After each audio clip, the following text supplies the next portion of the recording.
तो hello friends, welcome to my channel. तो आज मैं आप लोगों को पढ़ाने वाला हूँ बायोडाइवर्सिटी एंड कंजर्वेशन का हाईलाइटेड, मतलब पढ़ाऊँगा नहीं, जो मैंने हाईलाइट करके रखा हुआ है वो आपको दिखाऊंगा कि आप ये एनसीईआरटी में हाईलाइट कर लीजिए।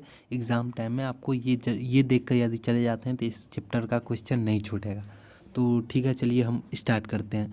तो यहाँ पे देखिए, सबसे पहले ये तो फर्स्ट पैराग्राफ में जो दिया गया है ये मतलब चींटी की 20,000 वैरायटी है, 3 लाख वैरायटी है, मतलब ब्रीटल मतलब करेला को बोलते हैं उसको। और 28,000 है, 28,000 जो है वो मछली की वैरायटी है, और 20,000 और चीज़ की वैरायटी है एवोल्यूशनरी। ये सब आप ज़रूर देख हाईलाइट कर लीजिएगा, ठीक है। देखिए मैंने यहाँ पे और हाईलाइट करके रखा है, इन आवर बायोस्फीयर ये डाइवर्सिटी हेट्रोजेनेसिटी मतलब बहुत सारे लेवल पे होते हैं अलग अलग, ये तो आप खुद समझ सकते हैं। तो ये आप हाईलाइट करके, मतलब मेन पॉइंट ये हुआ, इसको आप हाईलाइट कर सकते हैं। रेंज फ्रॉम, ये ऑब्जेक्टिव में आ जाता है। Ranges from micromole within to biome, मतलब बहुत छोटे से लेके एक बायोम बन जाता है। बायोम बहुत बड़ा होता है लेवल में, तो ये आप खुद समझते हैं। यहाँ पे ये वाला तो हाईलाइट कर ही लीजिएगा, जो पॉपुलेशन टर्म जो दिया गया था, पॉपुलराइज बायोडाइवर्सिटी टर्म जो एडवर्ड विल्सन ने दिए थे, तो ये आप ज़रूर हाईलाइट कीजिएगा। फिर यहाँ पे देखिए, यहाँ पे कितने लेवल पे, मतलब combined diversity all the level of biological organisation. तो डाइवर्सिटी का लेवल जो बायोलॉजिकल ऑर्गेनाइजेशन के हिसाब से 3 ठो दिया गया है, जेनेटिक, स्पेसीज और इकोलॉजिकल। तो ये आप एक बार, मतलब जो मैंने यहाँ पे हाईलाइट करके रखा है वो आप हाईलाइट कर लीजिए और एक बार पढ़िएगा ज़रूर, इसको ध्यान रखिएगा। फिर यहाँ पे जो फर्स्ट में जेनेटिक डाइवर्सिटी के लास्ट लाइन में जो इंडिया हैज़ मोर देन 50,000 मतलब 50,000 जो दिया गया है, 50,000 ही है ना, हाँ 50,000 जेनेटिकली डिफरेंट स्टेटरी राइस, मतलब 50,000 राइस है, ठीक है। 50,000 राइस है और 10,000, सॉरी 10,000 नहीं, 1,000 आम की वैरायटी है। तो ये सब क्वेश्चन आ जाता है, जो मतलब कितने मैंगो की वैरायटी है जेनेटिक डाइवर्सिटी में, ये सब। अब ये स्पीसीज डाइवर्सिटी में वेस्टर्न घाट और ईस्टर्न घाट, ये सब आप ज़रूर देख लीजिएगा, ठीक है। उसके बाद फिर इकोलॉजिकल डाइवर्सिटी में ये रेन फॉरेस्ट, मैंग्रोव को, ये सब एग्जाम्पल पूछ लिया जाता है, तो ये आप हाईलाइट ज़रूर कर लीजिएगा, ठीक है ना। उसके बाद फिर यहाँ पे क्या करना, how many species on earth में भी इंडिया, तो ये वाला 15.1.1 का जो ये पॉइंट दिया गया है, IUCN का full form, international union for conservation of nature and natural resource, 2004 में दिया गया था ये, ठीक है, मतलब हुआ था, मतलब IUCN। तो देखिए यहाँ पे फार स्लाइटली मोर देन 150 मिलियन, मतलब बोला गया IUCN के हिसाब से, बोला गया कि 1.5 मिलियन स्पीसीज है इस अर्थ पे, ठीक है।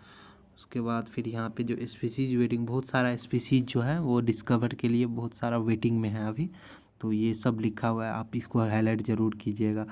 मतलब ये जहाँ पे नंबर उम्र वाला कोई मतलब क्वेश्चन हो ना, तो वो तो ज़रूर हाईलाइट किए। देखिए रॉबर्ट मेयर जो 7 million species global species diversity बताए थे, ये क्वेश्चन आ जाता है, इसको ज़रूर कीजिएगा, ठीक है।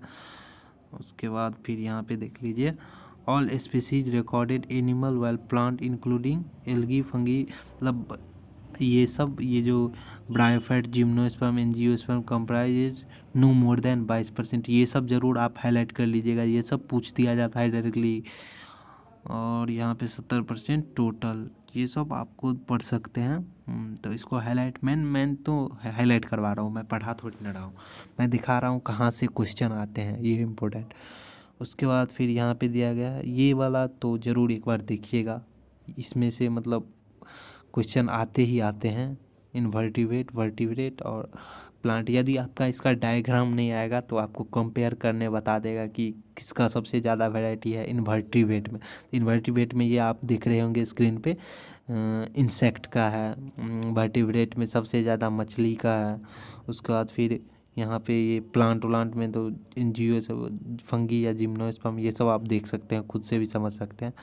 उसके बाद ये प्रॉब्लम, ये सब आप जो मैंने हाईलाइट कर रहा है उसको ज़रूर आप हाईलाइट कीजिए एनसीईआरटी लेके। यदि एनसीईआरटी लेके आप हाईलाइट नहीं कर रहे हैं तो आपको कोई फ़ायदा नहीं होगा ये वीडियो देख के, तो ये आप ज़रूर फ़ायदा उठाए। Among the India only 2.1% world land area, मतलब इंडिया में 4% ही वर्ल्ड लैंड एरिया है। ये सब आप ज़रूर देख लें। लेकिन स्पीसीज इम्प्रोवेटिव पॉइंट ये सब आप ज़रूर ध्यान।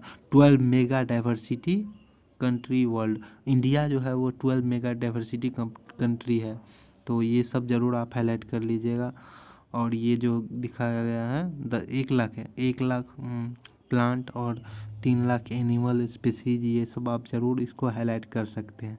इसके बाद ये सब आप खुद देख सकते हैं कि एक्सट्रैक्शन ट्रैफिक लैटीट्यूड मतलब कितना रेंज है। हाँ, ये सब आप खुद हाईलाइट करिएगा। सिर्फ जो जो मैं बता रहा हूँ उसको हाईलाइट आप करते जाइए। और ये सब एम्फीबियन फिशेस ये सब खुद मतलब आप हाईलाइट कर लीजिएगा। तो ये हो गया, तो मैंने यहाँ तक बता दिया। और है अभी बहुत सारे हैं। तो देखिए मैं यहाँ तक कौन सा पेज तक अभी पढ़ाया हूँ आपको, 261 तक। कहाँ से चालू है?